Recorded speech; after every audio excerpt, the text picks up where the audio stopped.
Harry Mac just won his second National Hill Climb Championships in a row, capturing the hearts and minds of thousands upon thousands of cycling fans. But the elite British cycling scene is in the worst state of the last 20 years, and after a decade of decline, why are we all of a sudden full of hope? And why are we talking about it now? On November 26 last year, a shock statement from the St. Piran Pro Cycling team announced the team's closure, and with it, the closure of Britain's last UCI Continental team.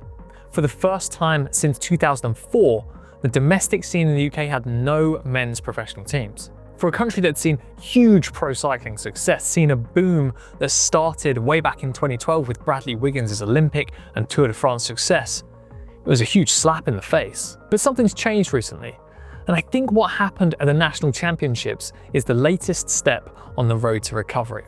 It's the right person at the right time, and I'm going to tell you why. First, let's get something out of the way. What Harry did was incredible on an athletic level. 707 watts for over 2 minutes, pumping out almost 10 watts per kilo. Those are numbers that are not out of place in the World Tour. But I don't want to talk about his athletic prowess. I'm going to talk to you about the support for domestic cycling in the UK, whether hill climbing is too niche to ever get mainstream traction, and whether the road scene is a lost cause. But first and foremost, we need to talk about Harry's influence on the sport of cycling as a whole in the UK, and how this win had to be him. If I asked you to name an elite British rider on the domestic scene before the National Championships, how many would you know?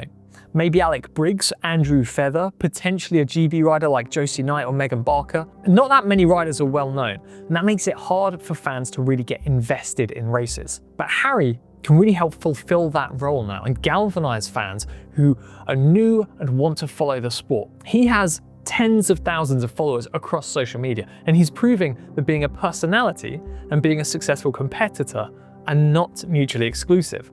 And if you think your online presence doesn't matter as a sports person, remember that cycling exists purely because of sponsorship, and therefore the attention that each rider can command. So the fact that Harry is building a personal brand means that people will follow his racing as well as following him. The fact that he can win is even better. The good news for Harry, and it's good news for British scene, to have even more people supporting a top level competitor. And that brings me to my next point about drawing out that support. You see, a lot of the races in the UK take place on empty roads with zero supporters, but the National Hill Climb Championships were huge, and I think it proved there's this appetite for elite cycling in the UK. Look at the view that greeted riders as they ascended Bank Road. And this was halfway up the climb. Harry Mac said that he didn't even know where he was on the climb, and Rachel Galler had landmarks planned out for her effort, but they fell by the wayside as she was just lost in the crowds. On top of that, the media response was incredible. We had millions of views on our publishing throughout the week and throughout the month in the lead up. But it's the interest of other publications that gets me excited as well. You've got GCN, Cycling News, and even Velon got in on the British hill climbing action. And get this, that positive reception even extended to local news and local neighborhood watch Facebook groups, which is pretty surprising. When you see this, you can see that bike racing in the UK is not dead like some people claim. Fans will turn out for these events and I'll support them, and major publications will talk about British domestic racing if there's a perceived return, enough hype and enough eyeballs to watch it and make it worthwhile. So how do you make it worthwhile, both for hill climbing and for the road season? Well, you link the narrative between the road races and the hill climbs, which is what Harry has done with his win, and he suggested to us in our latest interview on Monument Cycling TV. You see, Harry proved that racing a full road season can help you to win the biggest hill climbs, or at least not hinder you. So it makes sense for fans to pay attention to the road season in order to know who to watch in the hill climbs. And even more, it makes sense for the best road riders to carry on into the hill climb season for the chance of winning a national title.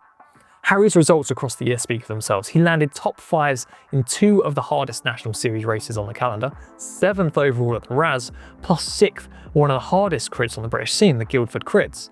So he's not just a one-trick pony.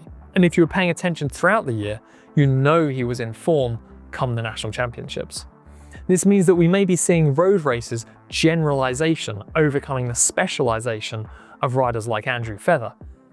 And while that's bad for Andrew, it does mean that riders like Harry can carry on their newfound fame into the road season, which gives people more opportunities to follow them, which is great for sponsors, and it encourages other sponsors to get involved in the sport. It's a nice self-perpetuating cycle. And that brings me nicely onto my last point, the growth of hill climbing in a very short time frame, from a niche discipline into one of the best attended sides of the sport. It shows what can happen when the stars align and both traditional and social media really focuses on the topic. For years now, the road scene in the UK has been perceived as a lost cause, and I don't blame people for thinking that, but I do think there is a light at the end of the tunnel. Let me give you some figures. Here at Monument Cycling, we had 16.9 million views on our content throughout October, which is great news as well for our sponsor, O'Neill Sportswear, who actually made that coverage possible. So if you're looking for custom kit, do give them a shout. Harry Mac has had hundreds of thousands of views on his hill climbing content too, which is great news for his sponsors. If you're seeing a theme here, you're probably not alone, because that whole ecosystem is what supports cycling, especially when it's working quite well. The sponsors support the riders and publishers making content. Because of that, we can make good content, which give those sponsors a return, and the whole thing starts again growing in the process. This is exactly what happened in October, and for the National Hill Climb Championships in particular. Harry Mac's win shows that there is an appetite for racing in the UK, and for national level road racing that can be tapped into very quickly. So, what can we take away from this? I think there are three main points that you and I, and maybe the rest of the whole cycling industry, should focus on. First, Harry Mac is exactly the type of sportsperson personality that we need to nurture to grow cycling in the UK. It's no longer enough to just be a good cyclist. Instead, riders should understand and actively take part in the mechanisms that allow them to pursue the sport as a career. Second, the British scene is actually in a good place when you can capture the minds, capture the attention, and galvanize casual fans into spectators and passionate followers of the sport. And finally, just look at the crowds on the day. The reaction across social media, it was incredible. There is hope for widespread acceptance and growth of elite cycling in this country. We just need people to believe in the sport and actually support it. Which neatly brings me on to the sponsor of this video. It's us, Monument Cycling. So if you like what we do and you want to watch our exclusive interview with Harry, as well as a bunch of other extra content, you can sign up to our newsletter and get access to Monument Cycling TV for free with the link in the description below. So thank you so much for watching. Hit like, hit subscribe, and we'll see you in the next video.